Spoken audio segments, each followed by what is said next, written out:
அடடே! மிஸ்டரி கதையா? கொலையா? சஸ்பான்னிங்கா இருக்கு. வாங்க தோழா. இப்போ ஆரம்பிக்க போறது ஒரு புதையல் மாதிரி மிஸ்ட்ரி சஸ்பென்ஸ் கதையின் முதல் பாகம். நள்ளிரவு பயங்கரமானது. அந்த பங்களாவில் ஒரு 4 நபர்கள் தங்கியிருந்தனர். ஆர்ச்சனா, ஒரு குற்றவியல் பத்திரிகையாளர் விக்னேஷ், ஒரு புகழ்பெற்ற எழுத்தாளர் ஜெனி, ஒரு புகைப்படக் கலைஞர் ஷ்ரவி, ஒரு மென்பொருள் இளந்தொழிலாளர். அதிகாலை 12:00 மழை தூறிக் கொண்டிருந்தது. வெளிச்சம் மின்னி மறைந்து கொண்டிருந்தது.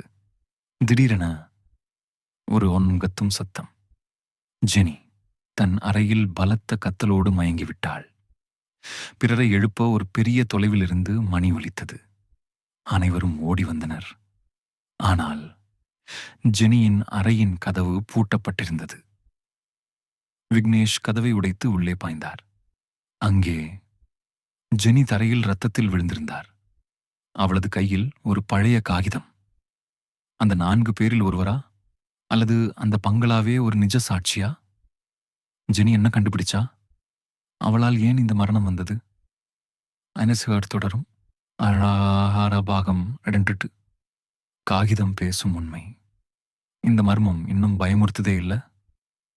தோழா, நீங்க சொன்னீங்கன்னா அடுத்த பாகம் உடனே எழுத தயார்.